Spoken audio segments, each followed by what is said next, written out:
So my name is Benjamin Seroussi, and I'm artistic director at Casa do Povo, the people's house, literally, which is a place based in São Paulo, Brazil, sites of conscience.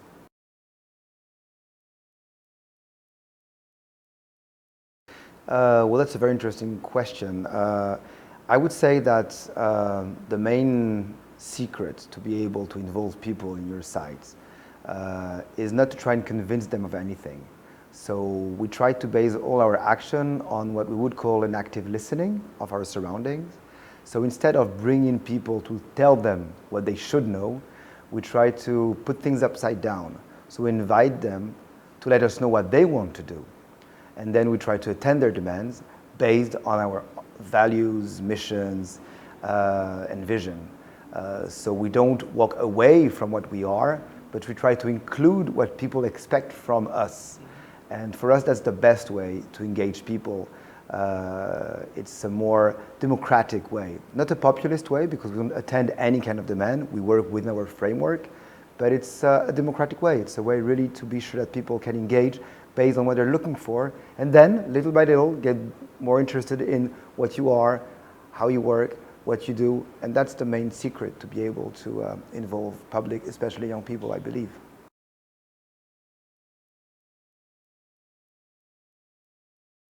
Yeah, Casa do Povo is a kind of hybrid space. For many people it's an art space, for other people it's a social institution.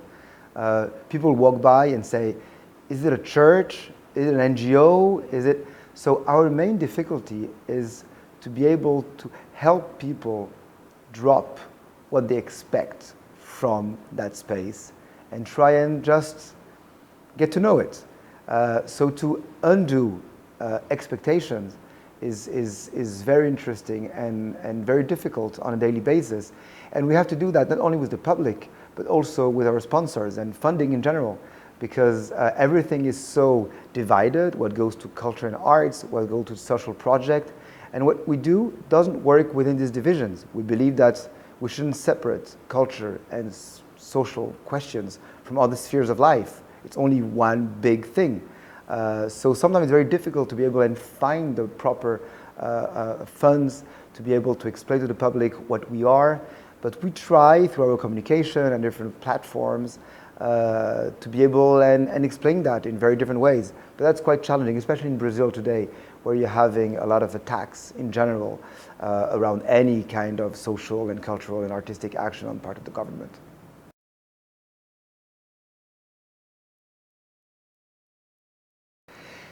We try to avoid to put people in categories.